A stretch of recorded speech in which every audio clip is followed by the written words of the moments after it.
Dusk slid over Broken Creek like a slow-moving shadow, settling into the cracks of the town as if it had been born there. The wind carried dust in long, lazy swirls across the empty main street, whispering against wagon wheels and drying leather. Lanterns flickered to life one by one, each flame trembling as if nervous about what the night might bring. Inside the Broken Creek saloon, the air was thick with wood smoke, spilled whiskey, and the tired sweat of men who'd worked too long and hoped too little. Floorboards groaned under boots that had walked hundreds of miles, and the piano in the corner slept silent, its keys gathering dust. Some nights carved their memory into the frontier like a brand on hide. This was one of them, though no one knew it yet. Quiet conversations floated between card tables, drifting like thin smoke. A ranch hand cursed softly over a losing hand. A pair of cowboys argued about cattle prices. The bartender wiped the same glass 3 times over, pretending not to hear the tension simmering outside. Nothing unusual. Nothing strange. Until the front doors creaked open and the room breathed in. Jedediah Cole stepped inside, and the saloon softened. Jed, thin as a winter branch, beard silvered like frost, shoulders bent from years of swinging pickaxes, walked with the slow patience of a man who'd learned not to hurry life. 68 years had carved their marks into him, but his eyes still held a shine, quiet and kind. Folks whispered stories about him. How he'd survived a mine collapse that swallowed 30 men but spared him. How luck avoided him like a skittish mule.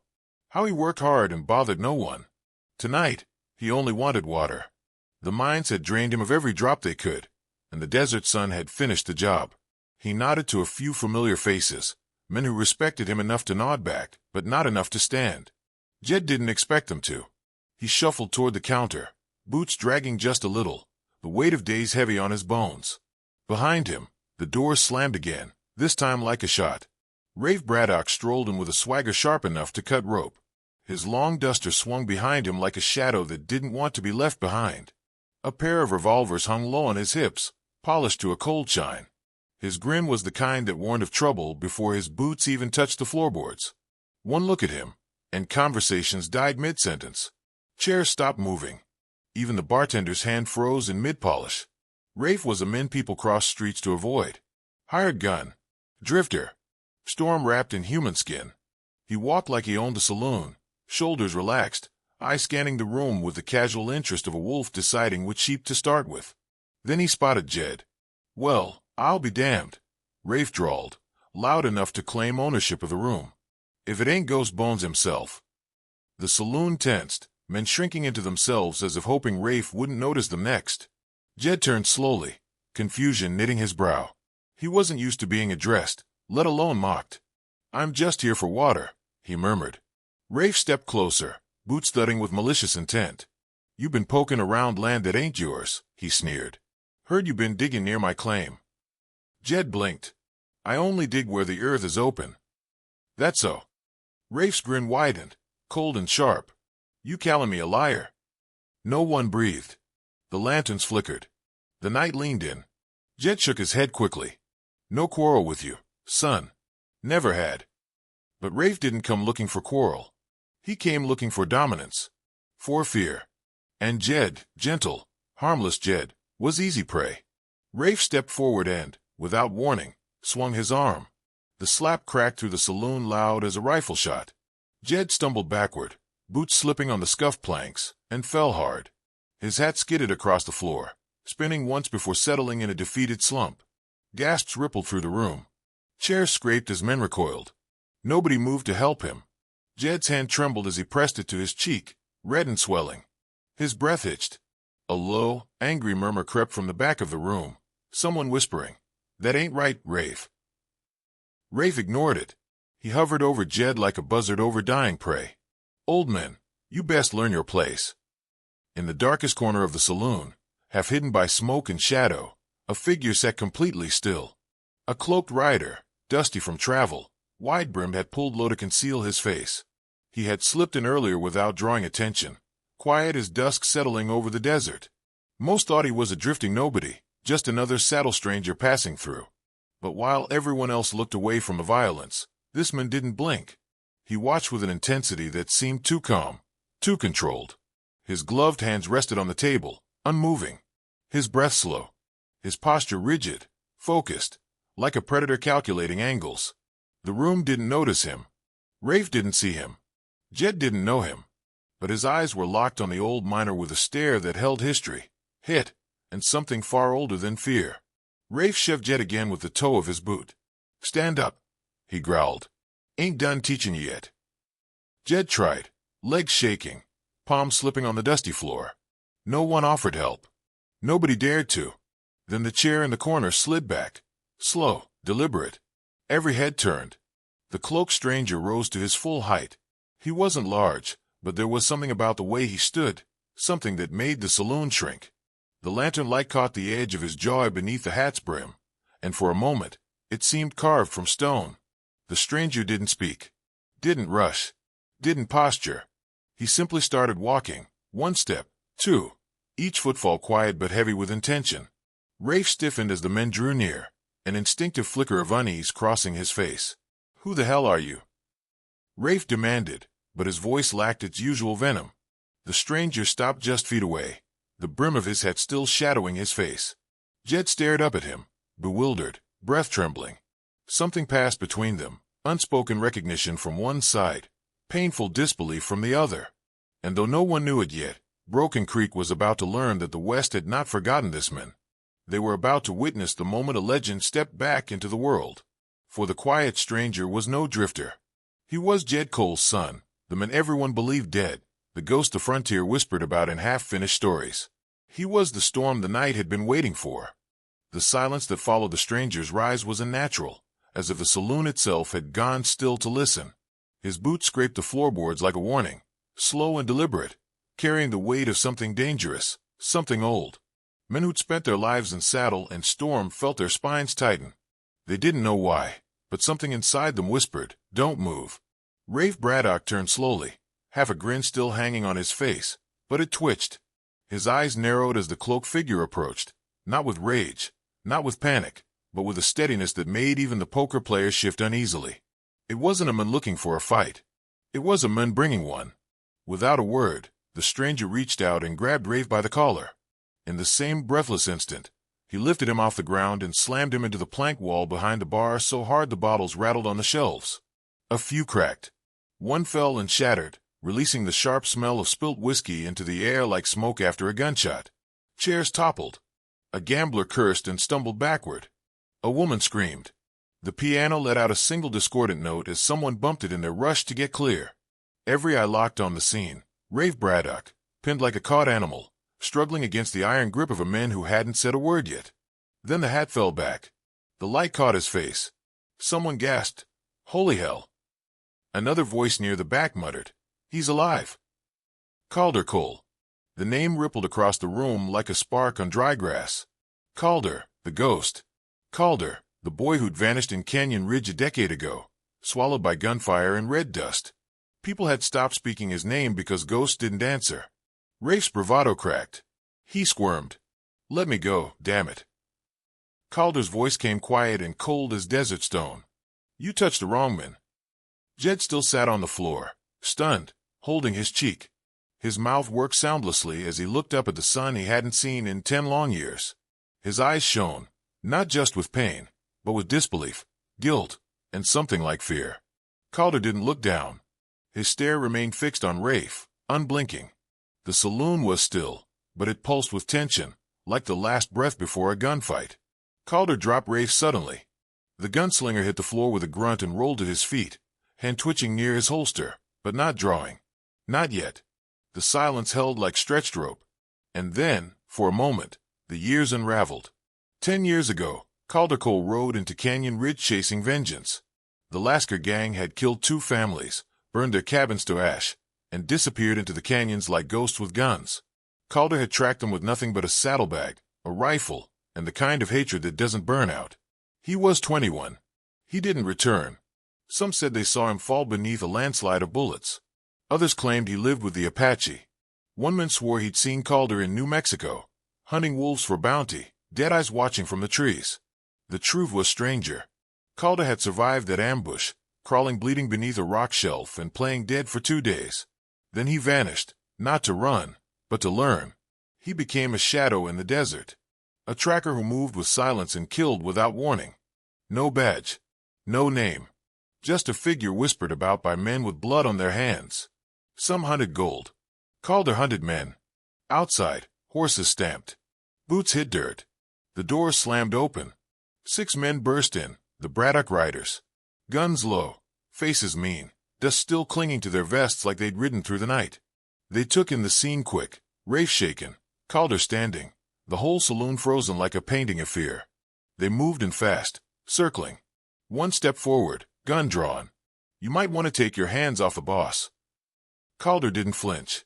You might want to leave before you learn what happens to snakes when they crowd a hawk. The gang laughed. But it was a nervous laugh. Jed struggled to his feet, knees wobbly, breath shallow. Calder, he rasped, voice catching. Don't. Calder still didn't turn. They brought this, Pa. Rafe, red-faced and breathing heavy, barked, kill him. But none of his men fired. They looked at Calder and saw something too still. Too certain. Like the moment before a dust storm devoured the sky. Calder's eyes moved from one face to the next. He didn't touch his gun. He didn't need to. Every outlaw there could feel the calculation behind his stare, like a man counting seconds, bullets, distances.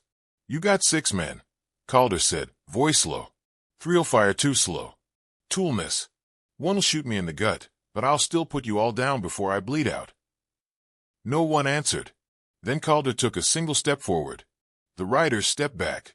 Rafe sneered, trying to recover his pride. You think you're some kind of ghost, Cole? No, Calder said. Just a man who's buried worse than you. He tilted his head slightly. The bar creaked. Dust shifted in the rafters. Step aside, he said quietly, or be buried under the same dirt you stole. The gang stiffened. Hands hovered over grips. Every breath in the saloon went shallow. And yet, Calder stood calm, waiting. It wasn't courage that froze the Braddock riders. It was recognition. They didn't know Calder by face, but by legend. Stories of a moon with no mercy. Of bounty hunters who vanished in the woods. Of gunslingers who woke with a knife between their ribs. The silence stretched again. Then one of the outlaws, the youngest, stepped back and holstered his weapon. I didn't sign up for this, he muttered, backing out the door. Rafe turned on him. Tired. But 2 more followed, leaving Rafe with 3, and Calder still unmoved. Rafe drew his pistol. Calder didn't. Yet. Just 1 more breath, 1 more twitch. Then the sheriff's bell rang from down the street. A sharp clang. A warning. Someone had run for help. Rafe cursed under his breath. Calder leaned in close, voice low enough for only Rafe to hear. Next time you touch that man, I'll bury you so deep the worms'll need maps. He turned away, cloak fluttering, and stepped to Jed, who had tears brimming but no words yet formed. And in that moment, the West remembered Calder Cole. Not just as a ghost. Not just as a killer. But as a son returned, quiet, cold, and forged in blood. And Broken Creek would never forget the way the air changed when he walked through the dust. The Braddock riders stormed out of the saloon, spitting curses into the dust. Their horses stamped, nostrils flaring, hooves scraping the hard-packed ground. Rafe barked orders through his teeth, voice shaking more from humiliation than fury. He's dead by dawn. Both of them. The gang mounted up and thundered into the darkness, 6 silhouettes swallowed by the night, their promise of vengeance trailing behind like smoke. Inside, the saloon's silence returned, but it was a different kind now, heavy and reverent. Calder bent down, his shadow falling across the old miner, and offered a steady hand. Jed's grip trembled as Calder pulled him up. His eyes searched his son's face as though he didn't trust what he saw. The wrinkles around them quivered. Why come back now, old boy? Calder didn't answer right away. His jaw flexed, the lantern light glinting off the edge of the revolver holstered low on his hip. Outside, the wind picked up, rattling the saloon doors. He looked at his father, voice low but firm. Because they shouldn't have touched you. And with that, he turned toward the open desert. The night spread wide over the frontier, a vast black sky pricked with cold stars. Coyotes called across the mesas, their howls rising and fading like ghostly warnings. The wind carried grit through the canyon hollows, whispering through the sage. The moon hung pale over the ridges, lighting the land with a ghostly glow. Calder's cabin sat a mile out from town, crouched against a cliff edge like an old secret. He moved through it in silence, lighting a lantern, the flame dancing across the wooden walls worn smooth by years of solitude. His movements were methodical. The rifle laid out on the table. The revolver opened, chamber checked. A small blade drawn and honed on a whetstone until it sang against the edge. Outside, the wind carried faint echoes, hoofbeats somewhere distant. He paused, listening. Not yet, but soon. He stepped out into the night, boots crunching against the hard earth. His eyes scanned the canyon ridges where moonlight broke in silver bands. The land was an old friend, one that told him where shadows pooled deepest, where wind would hide his steps, where an ambush could be set. He knelt, pressed his palm to the soil, felt a faint tremor of coming violence. The air itself tasted of gunmetal and fate. Behind him, the cabin door creaked. Jed stood there, wrapped in a blanket, the years heavy on his shoulders. He watched his son. How still he was. How far away. All these years, Jed said softly, I prayed you'd made peace somewhere. That maybe you found something better than this. Calder looked back at him, face unreadable. There's no peace for men who leave their own blood behind. Jed shook his head. I never held that against you. Thought maybe I raised you to walk away from trouble, not chase it. Calder turned fully, the moonlight cutting his features sharp. You didn't raise me wrong, Pa. I just learned too late what silence costs. Jed took a step closer, his voice brittle but certain. A man shouldn't lose his soul to prove he's alive. That's what I learned. You swing your fists enough, and you start forgetting why you ever had to. Calder's breath caught, and for the first time in years, his guard wavered. He lowered his eyes. I've spent 10 years hunting men who deserved it. Told myself each one I put down was for the ones who couldn't fight back. Truth is, I was running from this, he glanced toward Jed, from the shame of leaving you to grow old alone. The old man's eyes softened. He placed a trembling hand on his son's arm. You came back. That's what matters. Calder didn't speak. He just nodded once. Then he heard it, the faintest thud, carried on the wind. Hooves. More than one horse. Moving fast. His body tightened instantly. Inside, he said. Jed hesitated. Calder. Inside. Gunfire cracked the night open. The first bullet shattered the lantern outside, plunging the porch into darkness. Jed ducked back inside as Calder dove behind a rain barrel, revolver already in his hand. Another shot whined past, sparking off the iron handle of the well. The Braddock riders had come.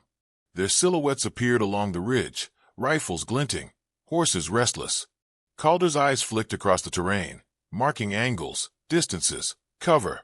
He slipped into the darkness like a shadow that had learned how to kill. The first outlaw crept toward the cabin, boots scraping rock. Calder's bullet met him mid-step. The men dropped without a sound, his body thudding softly into the dust. Another rider shouted and fired wildly. Calder moved before the echo faded, rolling behind a boulder, reloading by instinct. The gunfire echoed off canyon walls, bouncing through the night like thunder. Sparks flew as bullets struck stone. A horse screamed. Then silence again, broken only by the wind and the click of Calder's hammer being drawn back. Two more tried to flank him through the gulch. He anticipated it, circling wide through a dry wash, boots barely whispering against the dirt. He emerged behind them. 2 shots, 2 bodies. Precise. Unforgiving. When the smoke cleared, only hoofbeats remained, the sound of retreat. But Rafe Braddock didn't retreat. Calder followed him down the canyon trail, the moon now sinking low, painting the rocks in ghostly silver. At the bend of the ravine, where the wind cut coldest, he found him. Rafe stood waiting, revolver drawn, eyes wild. Didn't think you'd chase me this far, Rafe said, breath ragged. Calder stepped closer, revolver at his side. You never did think far. Rafe snarled. You think you're some kind of savior, huh? Just like your old men. Preaching peace while the world burns around you. Calder shook his head. No. My old man builds. I just clean up what men like you break. Rafe lunged. The two collided hard, rolling in the dust. Fist struck flesh. Rocks bit into skin. Rafe's gun flew loose, clattering into the dark. Calder slammed an elbow into his ribs, but Rafe caught his jaw with a brutal swing. Both men staggered to their feet, blood glinting under moonlight. Rafe charged again. Calder ducked low, grabbed a handful of dirt, and threw it into his eyes. As Rafe reeled, Calder struck once, twice, then pinned him to the ground with the strength of fury long restrained. Rafe spat blood and glared up at him. Go on then. Be the hero. Finish it. Calder breathed hard, sweat mixing with blood, eyes burning. His hand hovered over his revolver, but something in his father's voice echoed in him. A man shouldn't lose his soul to prove he's alive. He exhaled, the anger bleeding out of him. There's enough death in these lands, he said quietly. Let justice take its turn. Rafe growled. You're a fool. Maybe. Calder bound his wrists with a strip of leather torn from his own belt. But I sleep at night. He hauled Rafe to his feet and led him down the canyon path as dawn began to rise. The horizon burned orange, lighting the dust with gold. The world looked raw, clean. By the time they reached town, the sheriff was waiting, shotgun in hand. Calder shoved Rafe forward. He's yours. The sheriff took the prisoner, nodding solemnly. He'll hang for what he's done. Calder turned back toward the open land. Jed stood at the edge of the street, wrapped in his old coat, eyes wet. He didn't speak, but Calder saw it, the pride, the forgiveness, the love that had waited too many years. The sun walked toward him, slow and quiet, the dawn rising behind them. The night had ended, but the bond between them, blood, dust, and truth, was just beginning to mend. Morning came slow over Broken Creek, painting the land in pale gold and long shadows. The town that had cowered the night before now stirred like something waking from a bad dream. Smoke rose from chimneys. Horses snorted in their pens. The saloon doors creaked as men stepped outside, blinking against the sunrise. And there, in the heart of it all, the dust still carried footprints, scattered, chaotic, stained dark where blood had dried. The fight that broke the silence of this place had ended with dawn. Rafe Braddock was gone, hauled off to the county jail, wrists bound, jaw bruised. The rest of his gang had fled into the desert, leaving behind the echo of hoofbeats and the smell of gunpowder. Now, townsfolk gathered in small knots, whispering names that felt strange on their tongues. Calder Cole, someone said quietly. Didn't he die years ago? Another shook his head. Guess legends don't stay buried. Calder stood near the hitching post, hat low, dust still clinging to his coat. He looked like a man caught between two worlds, the living and the remembered. His eyes moved over the town without judgment, only quiet understanding.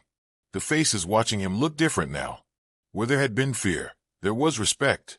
Oh, the kind that comes when people realize the stories they dismissed might have been true all along. Jed Cole walked among them, slower but straighter than he had in years. The old miner's back no longer bowed from shame. He had a limp now from a scuffle, but his gaze was proud. He was a man reclaimed from the dust. A woman approached first, the saloon-keeper's wife. Her hands twisted in her apron as she spoke. Mr. Cole, we should have stepped in. We all should have. Jed looked at her for a long moment, then at the others behind her, ranchers, gamblers, even the bartender who hadn't moved an inch when the slap fell. He shook his head gently. Ain't no man perfect when fear walks through the door. His voice was calm, steady. Justice ain't loud, but it comes. They nodded, silent, humbled. One by one, they turned to Calder, offering the same apologies with their eyes. He didn't need their words. His silence was answer enough. The sheriff crossed the street, his badge catching the early sun. He was a big man, rough around the edges but fair. He stopped in front of Calder, studying him the way one man sizes up another who's walked through hell and come back untouched. You know, he said, thumbing the brim of his hat, Broken Creek could use a man like you. Calder's expression didn't change. A man like me's better off where the trouble lives, not where it ends. The sheriff frowned slightly.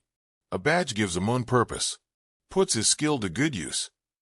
Calder looked past him, toward the open desert already shimmering with heat. I've seen what badges do, Sheriff. They make some men honest, others dangerous. I walk where shadows fall. That's how I keep the light safe. For a moment, neither spoke. Then the sheriff nodded. Fair enough. He held out his hand. Calder took it, firm, brief. Mutual respect between men who understood that the law and justice weren't always the same thing. Jed watched the exchange from the boardwalk. When Calder turned to him, the old man's face softened, all the years of distance falling away. They walked toward each other slowly, neither sure what to say first. You always did have a way with words, Jed said finally, a faint smile ghosting his lips. Still don't use many. Calder smiled faintly. You taught me that talking ain't what makes a man right. Jed nodded, his throat tightening. You don't owe me your stay, Son, just your truth. Calder looked away toward the horizon, where the sun had begun to burn the mist off the mesas. My truth is I should have been here sooner. Jed shook his head. No. You came when it mattered. That's all a father can ask. The silence between them wasn't heavy anymore. It was warm, filled with the kind of peace that comes only after storms. Calder reached out, hesitated, then pulled his father into an embrace. It was awkward at first, two men made of grit and regret, but it held. Jed's eyes watered as he patted his son's back. You've done enough, Calder. Go live before this place swallows you too. Calder stepped back, his voice quiet. I'll come back, Pa. Not to fight. Just to sit on that porch with you again. Jed chuckled, wiping at his cheek. You bring coffee next time. I'll keep the cups warm. Calder nodded, a small grin cutting through his hardened features. Then he turned to his horse, tightening the reins, the saddle creaking under his hand. The townspeople watched in reverent silence as he mounted up. He looked over Broken Creek one last time, the crooked sign above the saloon, the glint of the sheriff's star, his father standing strong among neighbors who had learned to respect him again. Then he clicked his heel, and the horse moved forward, hoofs steering up slow, swirling dust. The morning light wrapped around him, turning his outline golden. No one followed. No one spoke. They just watched him ride toward the horizon until he was nothing but a figure swallowed by sun and sand. Somewhere behind him, a child's voice broke the hush. Was he real, Pa? The man beside her took off his hat, eyes still fixed on the vanishing rider. Real enough to make you believe. And as the wind rolled down from the canyon, carrying the smell of sage and gunpowder and something like redemption, the story began to grow, retold, reshaped, whispered across campfires and trading posts.